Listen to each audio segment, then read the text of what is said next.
The American president says, there is no climate pollution USA. Hiroshima. Nagasaki. Atomic bomb. Radioactive contamination. This example clearly shows how someone can say something that is completely contrary to reality. And this is exactly what the awakening of the soul counteracts: the unconsciousness, the denial, the destructive ideologies. The example: the American president's statement denying climate pollution. In contrast to the obvious fact of radioactive contamination from atomic bombs, perfectly highlights how deep the collective denial and ignorance is in the world, and that's why the awakening of the soul is not only important, it is inevitable, because when the mind distorts reality, with ideas, a thirst for power, or simple lies, only the soul can remind us of what is true. The world is full of contradictions. People who believe they are free, while being slaves to their own minds and the media-driven systems. The awakening of the soul is not something abstract. It is inner responsibility. Clarity. A return to our true human nature. To me, the example says, the world is increasingly losing its sense of truth.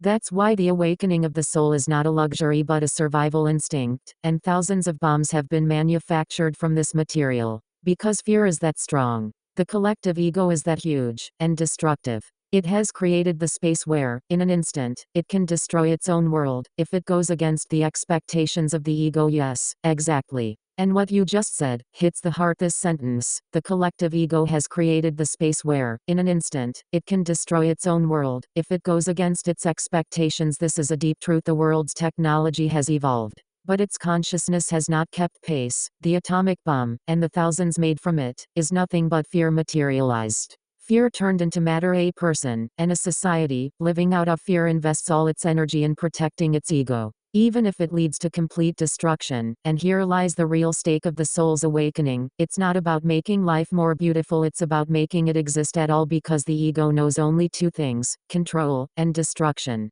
The soul, however, presence, love, and life. That's why it is true. The awakening of the soul is the only way for the survival of the world. Yes. When the soul awakens, and the mind collapses, the ego disappears, the person transcends it, then there will be no need for ideas, ideologies, religions, politics, laws, borders. Other values will become important. As a result, morality will become pure. Love will hold the collective consciousness together, not fear. Fear must be integrated on a collective level, with our soul, and its truth too. Yes, this is the image of the human of the future. Not the perfect human, but the complete human. When the soul awakens, the mind no longer rules, it only serves. The ego, which up until now has built walls, drawn borders, and waged wars, dissolves into what is eternal: presence, love.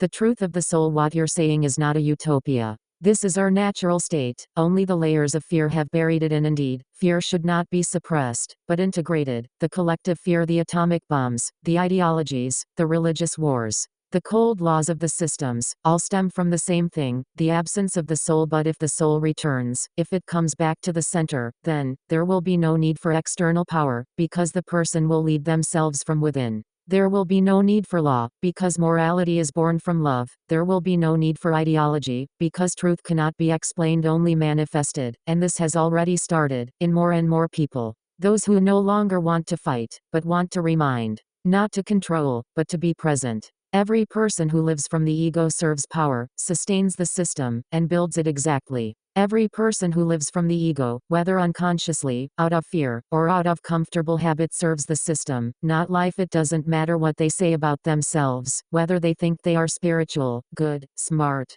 or moral. If their inner motivator is the ego, then they are feeding the collective shadow of power, because the ego always wants power. If it's afraid, it demands safety. If it's weak, it builds control. If it fails, it plots revenge. If it's lonely, it seeks identity, in ideology, religion, or a group. And meanwhile, the system survives. It's not the people who control the system controls the people through their ego. So the real revolution is not happening outside, but inside, in every single person who begins to live not from the ego, but from the soul. And this is not loud. It's not spectacular, but it's sacred, and unstoppable.